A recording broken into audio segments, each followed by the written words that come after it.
नमस्कार, सार्वमंथन न्यूज महाराष्ट्रमध्ये आपलं स्वागत. पाहुयात आजची सविस्तर बातमी. तुमच्या आधी काही जण राष्ट्रवादीमध्ये काम करत होते, त्यांनी असं समजू नये की आता यांना घेतल्यावर आपलं कसं होईल. तुमचंही चांगलं होईल, यांचंही चांगलं होईल. आपल्याला एकमेकाच्या मध्ये सलोखा निर्माण करायचा. हा आत्ता आलाय, हा पहिल्यापासून आहे, हा नंतर आलाय, असं करून ज्याच्यात कर्तृत्व असेल, ज्याच्यात नेतृत्व गुण असेल, त्याला घेऊन आपण पुढे गेलं पाहिजे. ही गोष्ट आपण त्या ठिकाणी लक्षात ठेवली पाहिजे आणि त्या पद्धतीनं तुम्ही आपण पुढे गेलं पाहिजे. आज आमच्या अनुराव तनपुरे साहेबांनी शेतकरी भवनाच्या निमित्तानं माझ्या राहुरी परिसरातल्या शेतकऱ्यांनी एक हक्काचं व्यासपीठ इथं निर्माण केलेलं आहे. इथं आल्यानंतर बाबा आपलं हक्काचं निवारा कुठं आहे, तर तो शेतकरी भवन आहे. महायुतीचं सरकार शेतकऱ्यांचं बळीराजाचं सरकार आहे. मगाशी मी बोलता बोलता राहिलो, कांद्याचे दर पण घसरलेले. मला आत्ताच सांगितलं, दादा नाफेडच्या वतीनं कांदा खरेदी सुरू आहे, परंतु ती मोठ्या प्रमाणात सुरू झाली पाहिजे. सेंटर जास्तीची उघडले पाहिजे.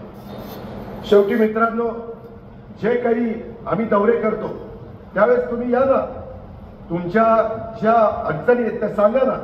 आता काही कार्यकर्ते भेटले, तिथे सीओ होते, प्रांत होते, मामलेदार होते, DDR होते, आम्ही सगळे होतो. त्यांनी सांगितलं, दादा पंतप्रधानांनी पंतप्रधान आवास योजना देशातल्या बेघर लोकांना 3 कोटी घरं देण्याचा कार्यक्रम केला. आपल्या इथं महाराष्ट्रात आपण 20 लाख घरं देतोय. त्यामध्ये शिवराज सिंग चौहानांनी आपल्याला मोठ्या प्रमाणात घरं दिली आणि मला एकनाथरावांना, देवेंद्रजींना त्यांनी सांगितलं ही कमी पडली तर सांगा, पुन्हा वाढून देतो. पण त्याकरता माझ्या त्या गरीबाला वाळू पाहिजे. आम्ही मोफत वाळू एका घराला 5 ब्रास हा देण्याचा निर्णय घेतला. तिथं एकाने सांगितलं की बाबा तहसीलदार म्हणतो आता ते थांबलंय. प्रांताला विचारलं, प्रांत म्हणला नाही चालू आहे. मग मी एकाला फोन केला. आता मी इथली मीटिंग संपल्यानंतर मला इथं जेवण करून मी थोडंसं देवळालीला पण माझ्या आजोळी माझ्या भावंडांना भेटायला जाणार आहे.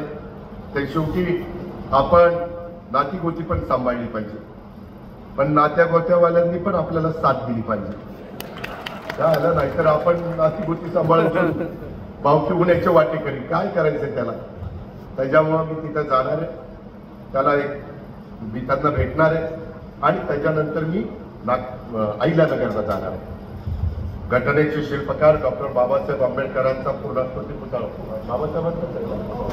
पूर्णाकृती पुतळ्याचं अनावरण तिथं माझ्या हस्ते संग्राम जगताप साहेबांनी घेतलेलं आहे. त्यावेळेस त्याच्या आधी मी कार्यकर्त्यांना अधिकाऱ्यांना सांगितलंय तिथं बसा, मला तुमचे पण काही प्रश्न असतील, तुमचे पण निधीच्या काही समस्या असतील तर त्या मी जाणून घेणार आहे. शेवटी ती माझी जबाबदारी. आपण ज्यावेळेस उपमुख्यमंत्री पदावर काम करतो, वेगवेगळ्या पदांवर काम करतो, ते मिरवण्याकरता नसतो, लाल दिवा फिरवण्याकरता नसतो.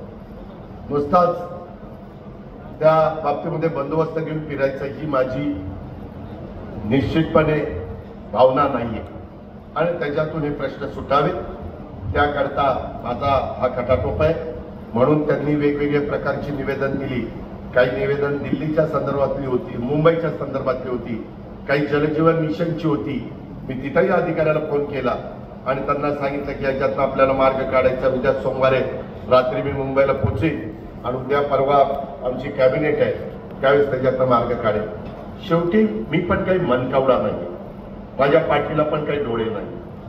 मी फिरत असताना उद्या माझ्या काशीनाथ दात्यांनी, उद्या माझ्या डॉक्टर लामटेंनी, उद्या माझ्या संग्राम जगतापांनी, उद्या आमच्या लहू कानड्यांनी किंवा इतर माझ्या सहकारी मित्रांनी, अशोक असेल, कपिल असेल, बाकीचे सगळे माझे सहकारी असतील, यांनी काही गोष्टी सांगितल्या तर त्या लक्षात घेतल्या पाहिजे.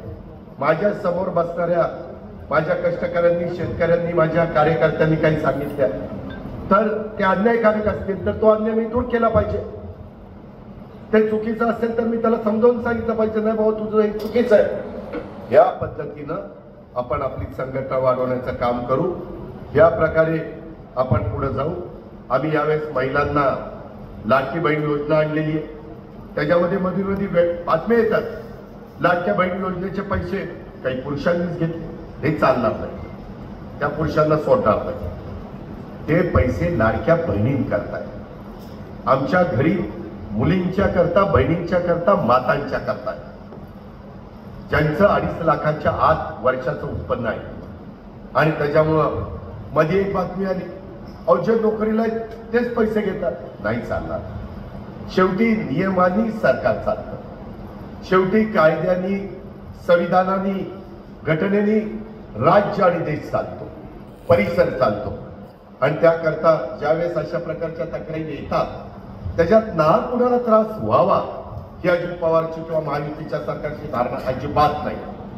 पण चुकीचं होत असेल तर ते थांबवलं पाहिजे, दुरुस्त केलं पाहिजे. या प्रकारे आम्ही तिथं जातोय. आज 45,000 कोटी रुपये वर्षाचे, मी 7 लाख, यंदा 7.5 लाख कोटीचा अर्थसंकल्प राज्याच्या करता सादर केलाय, पुरवणी मागण्यांच्या सहित. आता त्याच्यात 45,000 कोटी माझ्या लाडक्या बहिणींना जातात वर्षभरात. माझ्या शेतकऱ्याला 3, 5, 7.5 ही मोटार ते चालवत असतील तर त्यांची वीज माफी माफ केलेली.